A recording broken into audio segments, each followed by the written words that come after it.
Hello बच्चों, स्वागत है आपका अपने चैनल डिफेंस ट्यूटर में।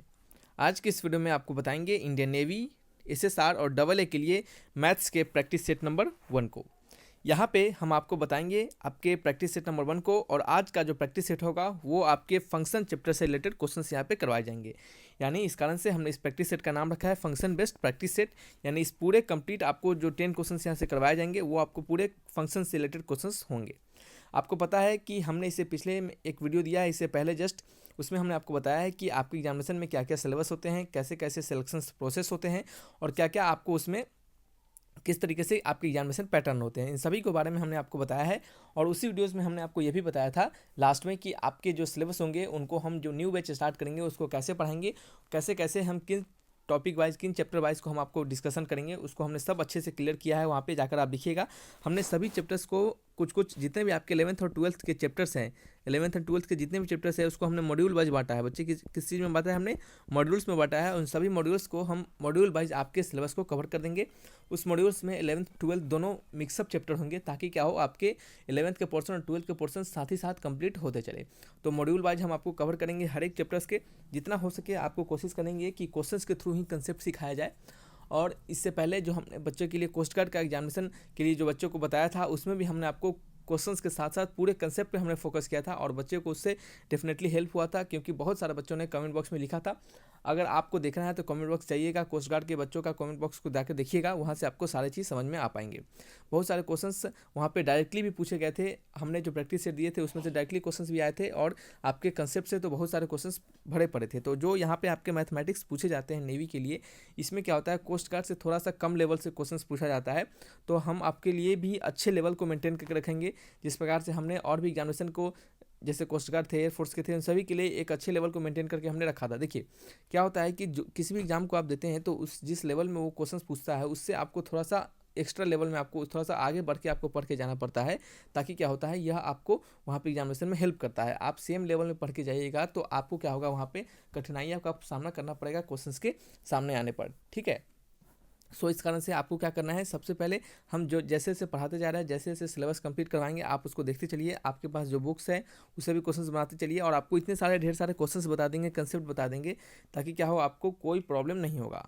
इस वीडियो को स्टार्ट करते हैं, और कोई भी आपको प्रॉब्लम होता है इस वीडियोज़ में तो आपको क्या करना है, आपको इन सभी क्वेश्चंस को ध्यानपूर्वक पढ़ना है। और किसी भी प्रॉब्लम होने के कारण, कोई भी प्रॉब्लम फेस करने पर आपको कमेंट बॉक्स में जाना है, और सभी को जितने भी आपके प्रॉब्लम है, जो भी आपके प्रॉब्लम्स है, उसको कमेंट बॉक्स में लिखना है, ठीक है। तो आइए बढ़ते हैं वीडियोस की ओर। और हमें हमेशा, जैसे कि हमने पहले आपको भी पढ़ाया था बच्चों को, कि हमने एकदम बेसिक से स्टार्ट किया था, तो यहाँ पे भी बेसिक से चलेंगे, कम लेवल से अच्छे लेवल के क्वेश्चंस तक बढ़ेंगे, ताकि क्या हो आपको सारे टाइप के क्वेश्चंस रिवाइज हो सके और सारे तरीके के क्वेश्चंस के कंसेप्ट आपको मालूम हो सके। तो आइए बढ़ते हैं वीडियोस की ओर। वीडियोस में बढ़ने से पहले आपसे रिक्वेस्ट रहेगा कि वीडियो अच्छा लगे तो लाइक एंड सब्सक्राइब जरूर कीजिएगा। देखिए यहाँ पे क्वेश्चन जो दिया गया है हिंदी में दिया गया है, हालांकि हमें कुछ क्वेश्चंस हिंदी में मिले हैं, इस कारण से हम आपको हिंदी में बता रहे हैं। तो इसमें ज़्यादा कुछ नहीं है, कि जो भी क्वेश्चंस यहाँ पे हिंदी में लिखा गया है उसको हिंदी में लिखने के साथ साथ जो आपके जो टर्म्स होते हैं, टेक्निकल टर्म्स होते हैं, जिसके आपको हिंदी और इंग्लिश दोनों अलग अलग मीनिंग होते हैं। जैसे यदि का मीनिंग सबको पता है, यदि का मीनिंग होगा अगर या फिर इफ़ कह सकते हैं, तो इन सभी का मीनिंग सबको पता होता है। लेकिन जैसे फंक्शन को हम फलन कहते हैं, उस टाइप से आपके जहाँ जहाँ आपके फंक्शन लिखे होंगे, फलन लिखे होंगे, इस टाइप से तो हम आपको हिंदी में और इंग्लिश दोनों में बोलते चलेंगे। और साथ ही साथ हमने क्या किया है कि हिंदी के साथ साथ बगल में उसका इंग्लिश भी लिख दिया है, टेक्निकल टर्म्स के इंग्लिश को भी और हिंदी को भी दोनों एक ही साथ लिख दिया है, ताकि क्या हो हिंदी इंग्लिश दोनों मीडियम्स को किसी भी बच्चों को प्रॉब्लम ना हो, ठीक है। जैसे देखिए यहाँ पे यदि है, तो है, इन सभी के मीनिंग सबको पता होता है, इस कारण से यहाँ पे आपको टेंशन नहीं लेना है। और वैसे हम आपको हिंदी में इंग्लिश में दोनों में बताते चलेंगे यहाँ पे, सो आपको किसी भी प्रकार का प्रॉब्लम नहीं होगा, ठीक है। तो ऐसा नहीं समझिएगा कि हिंदी में क्वेश्चन लिखा हुआ है, या फिर कभी क्वेश्चन इंग्लिश में देंगे तो समझिएगा इंग्लिश में क्वेश्चन लिखा हुआ है, ऐसा कुछ नहीं है। हमने दोनों तरीके से क्वेश्चन आपको बताने का चाहा है। आप देखिएगा कोस्ट गार्ड जाके, जितने भी सारे कोस्ट गार्ड के हमने वीडियोस और कंसेप्ट को दिए हैं उन सभी को देखिएगा। सभी नेवी वाले बच्चों, एयरफोर्स वाले बच्चों को बोलते हैं कि उनके भी कंसेप्ट को देखिएगा, उनका अच्छे लेवल का हमने कंसेप्ट सिखाया है, वहाँ से भी आपको डेफिनेटली सीखने के लिए मिलेगा। देखिए इस क्वेश्चन में कहा जा रहा है कि इफ़ अगर एफ एक्स का वैल्यू आपको 1 minus 2 tan x upon 1 plus 2 tan x दिया हो, तो एफ ऑफ पाई बाई 4 का वैल्यू आपको बताने हैं। देखिए एफ एक्स का वैल्यू है 1 माइनस 2 क्या है, tan x है, ठीक है, अपॉन क्या है, अपॉन है 1 plus 2 into tan of x है, ठीक है, 1 प्लस 2 इंटू tan x। तो यहाँ पे अगर x है तो यहाँ पे जो हमारा tan का वैल्यू है वो है x है, ठीक है। अगर इस x के जगह पे क्या करें बच्चे, इस x के जगह पे अगर हम पाई बाई 4 डाल दें तो हमारा जहाँ जहाँ x होगा वहाँ वहाँ π/4 चला जाएगा, ठीक है। तो चलिए वही करते हैं यहाँ पे क्या करने वाले हैं, x के जगह पे π/4 डालेंगे, तो जहाँ जहाँ हमारा x है वहाँ वहाँ क्या हो जाएगा, π/4 हो जाएगा। तो क्या हो जाएगा 2 tan π/4 अपन क्या हो जाएगा 1 + 2 × tan π/4 हो जाएगा, ठीक है।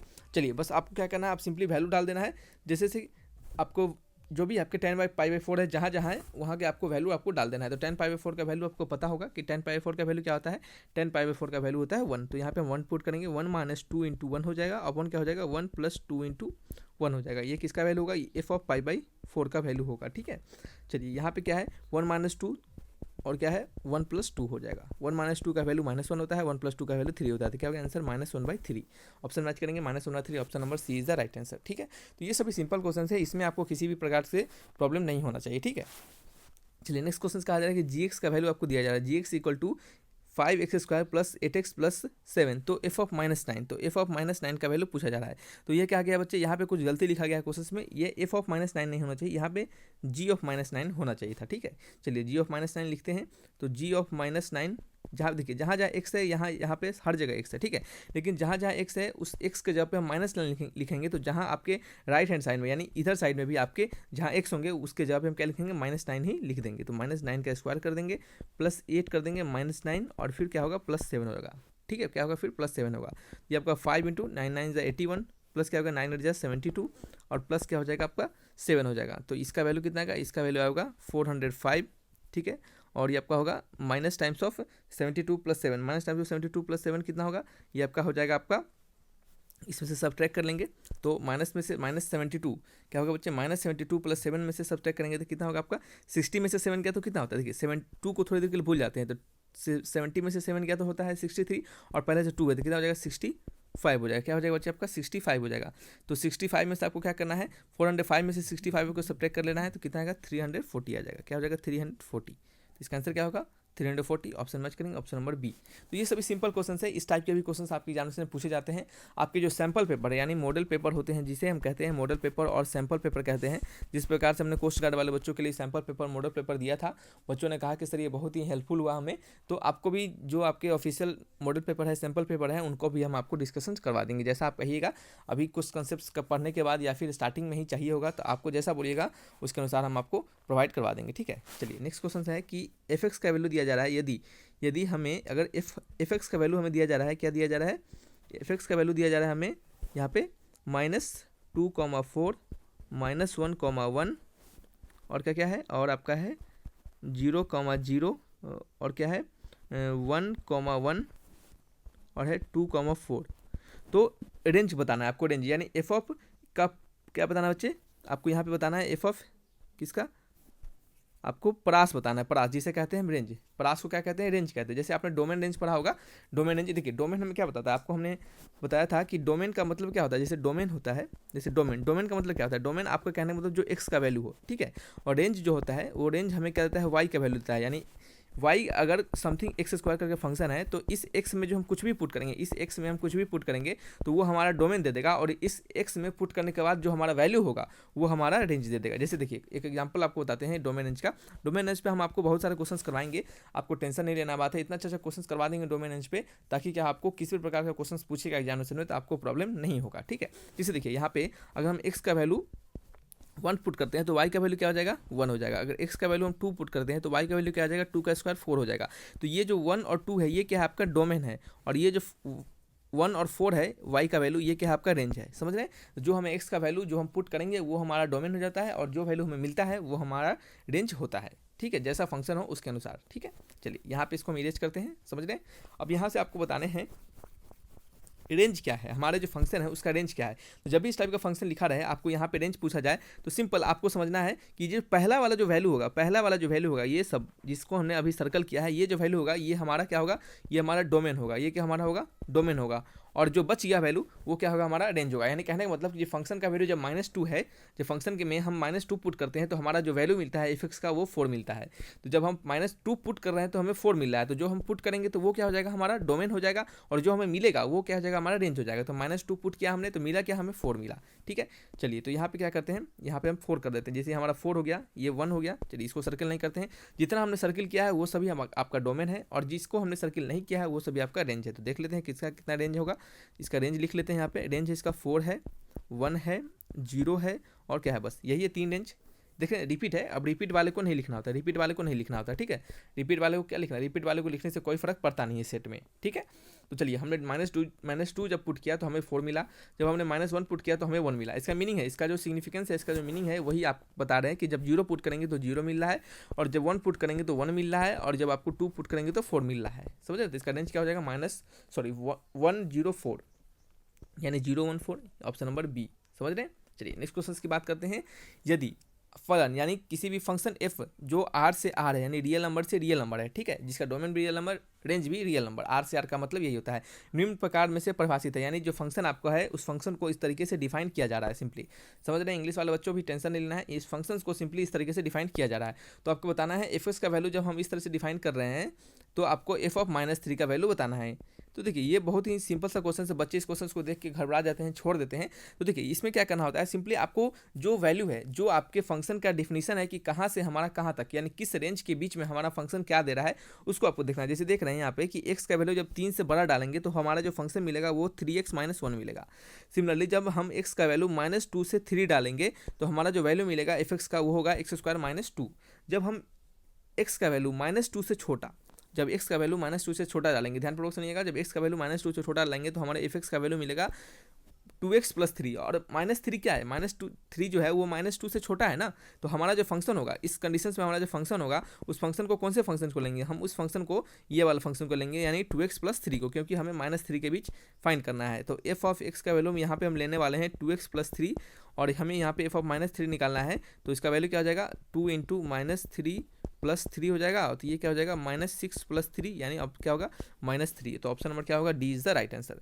देखिए बच्चे क्या करते हैं, गलतियाँ यहाँ पे किसी में भी लेकर पुट कर देते हैं और आंसर कुछ भी ला देते हैं, ठीक है। तो ऐसा आपको नहीं करना है, बिल्कुल ऐसा नहीं करना है। आपको देखना है कि आपका जो फंक्शन है वो किसके बीच कैसे कैसे डिफाइन किया गया है। जैसे हमारा फंक्शन है, इन सभी एक्स के कंडीशंस के साथ अलग अलग डिफिनीशन दिया गया है f(x) का, और आपको निकालना किसका वैल्यू है, आपको निकालना है f(-3). तो हम ये चेक करेंगे कि f(-3) जो होता है ये किस इंटरवल के बीच में लाइक करेगा। तो ये इस इंटरवल के बीच में लाइक कर रहा है, तो हमारा जो वैल्यू होगा f(x) का वो 2x + 3 में ही लेंगे, ठीक है। इस कारण हमने 2x + 3 लिया है और x का वैल्यू पुट कर दिया है। जब यहाँ पे x है, देखिए जब यहाँ पे x था तो यहाँ पे भी x था, ठीक है। तो जब यहाँ पे -3 है तो यहाँ पे भी क्या होगा -3 x के जगह पे हम पुट कर देंगे, ठीक है। चलिए नेक्स्ट क्वेश्चन की बात करते हैं। आपको कहा जा रहा है कि f(x) = cos inverse log of x है, ओके। तो f(1) का वैल्यू फाइंड करना है, f(1) का वैल्यू फाइंड करना है। कैसे फाइंड करेंगे f(1) का वैल्यू, ठीक है। चलिए देखिए यहाँ पे हम डालेंगे f(x) = cos inverse log of, जब यहाँ x है तो यहाँ पे भी x है, ठीक है। यहाँ पे जब हम 1 डालेंगे तो यहाँ पे क्या हो जाएगा, हमारा 1 हो जाएगा, ठीक है। तो यहाँ पे हम क्या करते हैं, अब 1 डाल देते हैं, 1 डाल दिया हमने, और 1 डालते ही हमारा जो लॉग के अंदर क्या हो जाएगा, x है, तो x का वैल्यू क्या हो जाएगा, यहाँ पे 1 हो जाएगा, ठीक है।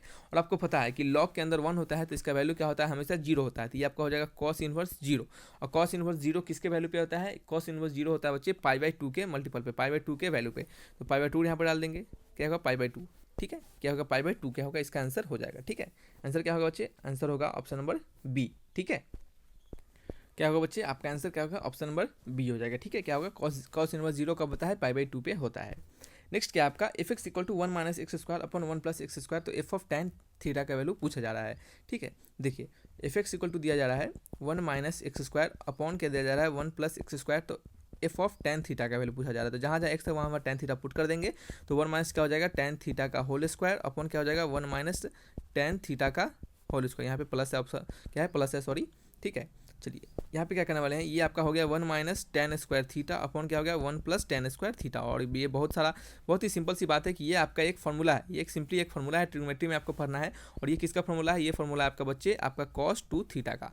आपको पता होना चाहिए कि tan cos 2θ का फार्मूला होता है tan θ के टर्म में 1 - tan² θ अपॉन 1 + tan² θ, ठीक है। जैसा कि आपको हमने एयरफोर्स के जब हम आपको प्रैक्टिस सेट दिए थे तो उसमें भी हमने आपको बताया था कि आपके sin θ को tan θ के टर्म में कैसे लिखते हैं, sin 2θ को हम tan θ के टर्म में लिखते हैं। देखिए sin 2θ का फार्मूला होता है एक 2 × sin θ × cos θ। एक और फार्मूला होता है tan θ के टर्म में, वो होता है 2 × tan θ अपॉन 1 + tan² θ। सिमिलरली जो आपका cos 2θ का फार्मूला होता है ये होता है ये आपका होता है cos² θ - sin² θ। हालांकि और भी होता है 1 - cos² θ, या फिर कह सकते हैं एक और होता है 1 - 2 × sin² θ, और कह सकते हैं 2 into cos square theta minus 1, ये सब ये होते हैं। और आपका कॉस टू थीटा का फॉर्मूला जो टेन थीटा के टर्म में होता है वो होता है 1 minus ten square theta upon 1 plus ten square theta. तो इन सभी को आपको याद रखना है, यही बेसिक चीज़ आपको वहाँ पे पूछे जाएंगे और यही आपके कंसेप्ट में आते हैं। अगर आप इन सभी चीज़ों को नहीं जानिएगा, एक दूसरे को रिलेट करना नहीं सीख पाइएगा, तो अब आपको वहाँ पे बनाने में परेशानी होगी। ठीक है, चलिए नेक्स्ट क्वेश्चन की बात करेंगे। एफ एक्स का वैल्यू आपको एफ का दिया जा रहा नहीं, एफ कोई फंक्शन है जिसका आपको पूरा सेट दिया जा रहा है। ठीक है, यहाँ पे जी का पूरा सेट दिया जा रहा है, तो आपको जी ऑफ एफ पूछना है। आपको पूछा जा रहा है कि जी ऑफ एफ का वैल्यू क्या होगा। तो जी ऑफ एफ कहने का मतलब जी के अंदर एफ एक्स, जी के अंदर एफ एक्स। ठीक है, इसको हमने बहुत बार आपको बताया था कि जी ऑफ एफ का कहना मतलब जी के अंदर F X, G of F का कहना मतलब जी के अंदर एफ एक्स। ठीक है, देखिए हालांकि ये न्यू बैच स्टार्ट किया जा रहा है, इसका आंसर हमने आपको एक एक चीज़ को बताया जा रहा है। देखिए हम ये सोच रहे हैं कि बहुत सारे बच्चों कोस्ट गार्ड वाले वीडियोज़ को, एयरफोर्स वाले वीडियोज़ को पता नहीं देखे होंगे कि नहीं देखे होंगे, लेकिन हम यहाँ पर जब आपको न्यू बैच स्टार्ट किए हैं तो आपको एक एक पॉइंट्स को बताते चलेंगे, किसी भी पॉइंट्स को नहीं छोड़ेंगे। ठीक है, आपको एक एक पॉइंट्स कवर होगा ताकि क्या हो, किसी भी प्रकार का आपको प्रॉब्लम नहीं होगा। ठीक है, चलिए जी ऑफ एफ का कहने का मतलब होता है जी के अंदर एफ एक्स। जैसे जैसे आपको समझाया जा रहा है, जैसे जैसे बताया जा रहा है, उसको आप ध्यानपूर्वक सुनते चलिए, सीखते चलिए। जी के अंदर एफ एक्स डाल देंगे। ठीक है, तो जी के अंदर एफ एक्स डालेंगे तो ये एफ एक्स क्या हो जाएगा, ये एफ एक्स होगा, क्या होगा बच्चे, आपका एफ एक्स होगा। तो इसके जी का जो फंक्शन होगा ये उसके अंदर एफ एक्स है। मान लेते हैं कि जी अगर एक्स होगा और इस एक्स के अंदर हमने क्या किया, एफ एक्स को पुट कर दिया। ठीक है, फंक्शन को पुट कर दिया। तो जी ऑफ एफ एक्स का वैल्यू आपको बताने हैं कि जी ऑफ एफ एक्स का वैल्यू क्या होगा। ठीक है, चलिए तो कैसे करेंगे, तो ये एफ एक्स जो हमें डालेंगे, ये हम एफ एक्स का क्या डालेंगे बच्चे, ये रेंज डालेंगे, यानी पूरा हमारा जो फंक्शन होगा उसको डाल रहे हैं। जैसे मान लेते हैं एफ एक्स अगर कुछ होगा वैल्यू, एफ एक्स मान लेते हैं अगर एक्स स्क्वायर प्लस 5, इस तरह से हमारा एफ एक्स डिफाइन होगा। थोड़ा सा समझिएगा, एक्स स्क्वायर प्लस 5 हमारा जो एफ एक्स होगा वो डिफाइन होगा। हमें क्या डालना है, एफ एक्स डाल देना है, यहाँ पे पूरा एफ एक्स डाल देना है। तो हमें क्या डालना है बच्चे, एक्स नहीं डालना है, हमें एक्स का वैल्यू नहीं डालना है, ये हमें रेंज डालना है। ये जो एक्स होगा, ये एक्स का कुछ भी वैल्यू होगा, ये हमारा एफ एक्स का डोमेन होगा। ये जो हमारा एक्स होगा, ध्यानपूर्वक सुनिएगा, ये जो हमारा एक्स होगा ये एक्स एफ एक्स का डोमेन होगा। ठीक है, लेकिन हमें डोमेन नहीं डालना है, हमें रेंज डाल देना है। हमें क्या डाल देना है बच्चे, रेंज डाल देना है, यानी पूरा एफ एक्स का वैल्यू ही डाल देना है।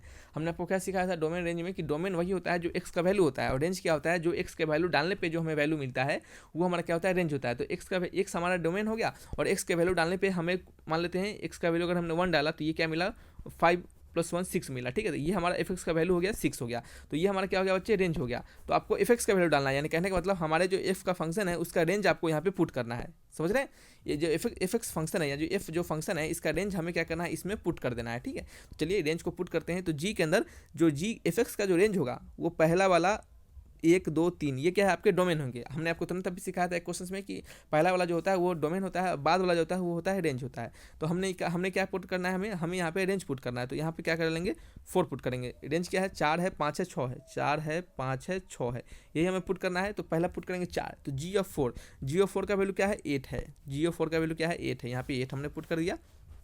सिमिलरली यहाँ पे जब जी के अंदर एक और क्या पुट करेंगे, इसको इरेज कर देते हैं, देखिएगा यहाँ पे पुट करेंगे जी ऑफ एफ इक्वल टू जी के अंदर एफ एक्स। अब जी के अंदर क्या पुट करेंगे, दूसरा हमारा 5, एफ एक्स की जगह पे 5 पुट करेंगे तो ये क्या देगा आपका, ये देगा आपका 5 डालेंगे तो 7 दे देगा। ठीक है, सिमिलरली क्या है, जी ऑफ एफ एक्स है इस टाइप से। ठीक है, चलिए इसी को यहीं पे लिख देते हैं डायरेक्टली, एफ एक्स है। तो यहाँ पे पुट करेंगे जी के अंदर, एक बच गया 6 हमारा। तो जब जी ऑफ 6 यानी जी के अंदर 6 पुट करेंगे तो हमारा वैल्यू क्या मिलेगा, 9 मिलेगा। ठीक है, तो देखिए ये आपको वैल्यू समझ में आ रहा है, कहाँ से आ रहा है, देखिए जब जी के अंदर 6 पुट करेंगे तो हमारा जब रेंज जी के लिए ये जो 6 है ये क्या हो जाएगा, इसका डोमेन हो जाएगा। इसका जो डोमेन है 6 है, तो इसके रिगार्डिंग जो रेंज आपको दिया जा रहा है 9 दिया जा रहा है, तो इसका आंसर क्या होगा, 9 होगा। तो इसका जो वैल्यू होगा जी ऑफ एफ का जो वैल्यू होगा वो क्या होगा, जी ऑफ एफ का वैल्यू होगा, जब हम आपको 1 पुट किए थे तो 4 आया था ना, तो सबसे पहले यहाँ पे 1 लिखेंगे। ठीक है, एफ के लिए जो फंक्शन था, एफ के लिए जो डोमेन था उसको हम पहले यहाँ पे लिखेंगे, तो 1 लिखेंगे, और 1 लिखेंगे तो हमारा जो वैल्यू आ रहा है वो क्या आ रहा है बच्चे, 8 आ रहा है, तो 1,8 होगा। ठीक है, 1,8 होगा। सिमिलरली जब हम 2 पुट किए थे तो क्या होगा, यहाँ पे 2 के लिए जो हमारा वैल्यू आ रहा है जी ऑफ एफ का वो क्या आ रहा है, 5 आ रहा है। सॉरी क्या आ रहा है, एक सेकेंड, ये आ रहा है 2,5, क्या हो रहा है बच्चे, 2,5 आ रहा है। ठीक है, फिर नेक्स्ट क्या है आपका 2,5 नहीं है, सॉरी 2,7 है यहाँ पे, है ना, 2,7 आ रहा है, 2,7 आ रहा है। सिमिलरली यहाँ पे क्या करेंगे, यहाँ पे पुट करने वाले हैं। अब हम पुट करेंगे, जब 3 डालेंगे तो 3 डालेंगे और यहाँ पे क्या आ जाएगा, हमारा 9 आ जाएगा। ठीक है, तो ये जो हमारा जी ऑफ एफ का वैल्यू होगा वो 1,8 2,7 3,9, यानी ऑप्शन नंबर कौन सा है, ऑप्शन मैच करेंगे, option number B is the right answer. ठीक है, चलिए इसके PDF जो होंगे आपको टेलीग्राम चैनल पर मिल जाएगा, एयरफोर्स नेवी वाले टेलीग्राम चैनल पे आप उसको ज्वाइन कर लीजिएगा प्लीज़ बच्चों। वहाँ पे आपको सारे इन्फॉर्मेशन वहाँ पे मिलते रहेंगे टाइम टू टाइम। जो भी आपको इन्फॉर्मेशन है, जो भी क्लासेस नए आपको मिलने वाले हैं, किसी प्रकार का प्रॉब्लम होगा, आप सभी को वहाँ पे डिस्कशन करते चलिएगा, ठीक है। चलिए, तो ये क्या थे आपके जी ऑफ एफ का वैल्यू फाइंड करना था। आपको जब फंक्शन दिया जाए उसका डोमेन रेंज यानी सेट के फॉर्म में जब आपको फंक्शन दे दिया जाए तो आप उसको कैसे फाइंड करेंगे, ठीक है।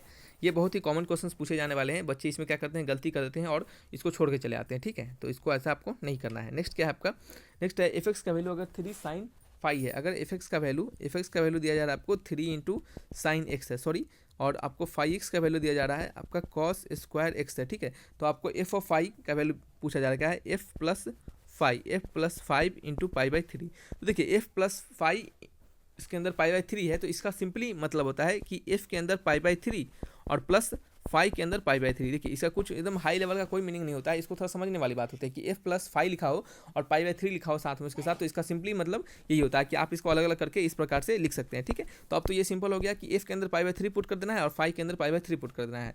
देखिए यही जो आपका पॉइंट होता है, इसी पॉइंट को बच्चे नहीं समझ पाते हैं और ये क्वेश्चन को छोड़ के चले जाते हैं, जबकि ये सिंपल क्वेश्चन है, ठीक है। चलिए, तो एफ के अंदर पाई बाई 3 पुट कर देंगे, तो एफ के अंदर पाई बाई 3 पुट करेंगे। चलिए पाई बाई 3 पुट करते हैं यानी 3, चलिए इसको इरेज कर देते हैं, सबसे अच्छा सिंपल डायरेक्टली पुट कर देते हैं। तो एफ यही हमारा फंक्शन है, तो यहाँ पे डालेंगे 3 इंटू साइन पाई बाई 3, फिर प्लस टाइम्स डालेंगे 5 पाई बाई 3, यानी क्या डालेंगे यहाँ पे कॉस के अंदर पाई बाई 3, तो कॉस स्क्वायर पाई बाई 3 यही होगा आपका। तो साइन पाई बाई 3 यानी साइन 60 डिग्री। तो साइन 60 का वैल्यू क्या होता है, साइन 60 का वैल्यू होता है √3/2। क्या होता है, √3/2। तो ये आपका हो गया 3 इंटू √3/2 प्लस क्या हो गया कॉस 60 डिग्री। कॉस 60 डिग्री का वैल्यू होता है 1/2, यानी कहने का मतलब ये 1/4 हो गया, ठीक है। इसका एलसीएम ले लेंगे, इसका एलसीएम लेंगे तो ये आपका नीचे 4 आ जाएगा और ये आपका कितना आएगा, ये आपका आएगा 6√3 और ये क्या हो जाएगा +1। तो 6√3 + 1/4 ऑप्शन मैच करेंगे, 6√3 + 1/4 यानी ऑप्शन नंबर ए, ठीक है। चलिए नेक्स्ट क्वेश्चन की बात करते हैं। नेक्स्ट क्वेश्चन क्या है हमारा, F x equal to 1/x-3। देखिए 3 डैश नहीं, एक्चुअल में ये 3 है, ठीक है। एक्स के किस मान के लिए परिभाषित नहीं है, यानी सिंपली कहने का मतलब है कि एफ एक्स का वैल्यू हमें ये दिया जा रहा है, तो आपको किस एक्स के वैल्यू के लिए, इंग्लिश वाले मीडियम वाले बच्चे सुनेंगे कि किस के एक्स के लिए, यानी फॉर विच एक्स, किस एक्स के वैल्यू के लिए ये जो फंक्शन है आपका डिफाइन नहीं है। For which values of x the function is not defined, ठीक है। तो किस वैल्यू ऑफ एक्स के लिए ये हमारा फंक्शन डिफाइन नहीं है। तो आपको जब भी इस टाइप से क्वेश्चन दिया जाए, याद रखिएगा, एक आपको यहाँ पे हम यहाँ पे आपको कंसेप्ट सिखाएंगे कि 1/f(x) जो होता है 1/f(x) लिखा रहा है, तो ये हमारा 1/f(x) तभी आपका फंक्शन डिफाइंड होता है, तभी डिफाइंड होता है। यहाँ पे लिख देते हैं तभी डिफाइंड होता है, ठीक है।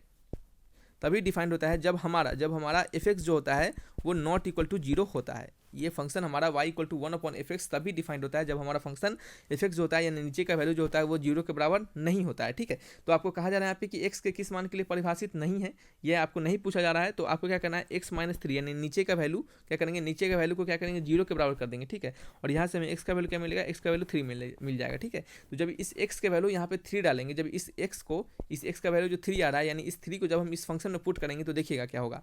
इस f(x) को क्या करते हैं यहाँ पे फंक्शन में पुट करेंगे तो 3 - 3 आ जाएगा, यानी 1/0 आ जाएगा। और ये क्या होगा, अनडिफाइंड फॉर्मेट होता है। क्या होता है, ये अनडिफाइंड होता है। और हमने आपको तुरंत बताया है कि इस कंसेप्ट में कि जो आपका फंक्शन अगर 1/f(x) के टर्म में हो तो हमारा फंक्शन तभी डिफाइंड होगा जब नीचे का वैल्यू 0 के बराबर नहीं होगा, ठीक है। लेकिन जैसे आप x के जगह पे 3 पुट कर देना, ये हमारा फंक्शन नीचे का वैल्यू 0 के बराबर हो जा रहा है, तो उस कंडीशन में कहेंगे कि इस वैल्यू पे यानी इस x के वैल्यू पे हमारा जो फंक्शन है वो डिफाइन नहीं है। तो ठीक है, आपको समझ में आ गया कि किस x के लिए फंक्शन डिफाइन नहीं है, तो क्या होगा x = 3। जब भी आपको पूछा जाए कि किस x के लिए फंक्शन डिफाइन नहीं है, 1/something करके कुछ भी वैल्यू आपको दिया जाए, तो क्या करना है आपको नीचे वाला वैल्यू होगा वो आपको क्या करना है 0 के बराबर कर देना है। हालांकि अगर ऊपर भी कुछ भी वैल्यू हो, मान लेते हैं ऊपर अगर gx फंक्शन हो, मान लेते हैं ऊपर एक gx फंक्शन यानी ऊपर भी कुछ एक फंक्शन हो, ठीक है, तो उससे भी कोई फर्क नहीं पड़ता है। जब भी आपसे पूछा जाए कि किस x के लिए डिफाइन नहीं होगा, तो सिर्फ आपको नीचे वाले को 0 के बराबर कर देना है और वहाँ से जो वैल्यू आएगा आपका वही क्या होगा, उसका आंसर होगा, ठीक है। तो मैच करेंगे, option number B is the right answer, ठीक है। चलिए नेक्स्ट क्वेश्चन की बात करते हैं। नेक्स्ट क्वेश्चन है हमारा, किस फलन f के लिए यानी किस फंक्शन के लिए उसका इन्वर्स फंक्शन संभव होगा। यानी कहा जा रहा है कि आपके जो फंक्शन में आपने जो पढ़ा होगा फंक्शन चैप्टर में, तो किस फंक्शन के लिए हमारा जो इन्वर्स ऑफ फंक्शन एग्जिस्ट करता है, यानी किस फंक्शन के लिए, फॉर विच फंक्शन। जैसे आपने पढ़ा होगा कि 1/1 फंक्शन होता है, 1/2 फंक्शन होता है, 1/1 और 1/2 फंक्शन होता है, तो किस फंक्शन के लिए हमारा जो इन्वर्स फंक्शन होगा वो एग्जिस्ट करता है। तो याद रखिएगा कि हमारा जो फंक्शन होगा 1 1 और 1 2 फंक्शन के लिए हमारा जो फंक्शन होता है वो इन्वर्स फंक्शन एग्जिस्ट करेगा। 1 1 और 1 2 फंक्शन को हम बाइजेक्टिव भी कहते हैं, बाइजेक्टिव क्या होता है, बाइजेक्टिव फंक्शन भी कहते हैं, और इसी 1 1 और 1 2 फंक्शन के लिए ही हमारा इन्वर्स फंक्शन एग्जिस्ट करता है। ठीक है, तो चलिए बच्चे, ये कहते हैं आपके 10 इंपॉर्टेंट क्वेश्चन थे। तो आप बताइएगा कि आपको कैसा लगा। ये सारे प्रैक्टिस सेट्स आपको टाइम टू टाइम आपको दिए जाएंगे। आपको इसके बाद आने वाले क्वेश्चंस में, इसके बाद आने वाले जो प्रैक्टिस सेट्स होंगे उसमें कुछ और अच्छे लेवल के क्वेश्चंस होंगे। इस तरह आपका लेवल इंक्रीज करता जाएगा और आपके मॉड्यूल वाइज हमने यहाँ पे आपको कवर कर देंगे सारे टॉपिक्स को, 11th और 12th को। आप जाइएगा, इससे पिछला वाला वीडियोस देखिएगा, वो हमने आपको मॉड्यूल बताया कि कैसे कैसे हमने किस प्रकार से मॉड्यूल आपको दिया है, उसी मॉड्यूल से हम आपको सारे सिलेबस को कवर करेंगे। तो ये वीडियोस को यहीं तक रखते हैं। अगर अच्छा लगा तो लाइक एंड सब्सक्राइब जरूर कीजिएगा। तो thanks for watching my video, तब तक के लिए बाय बाय।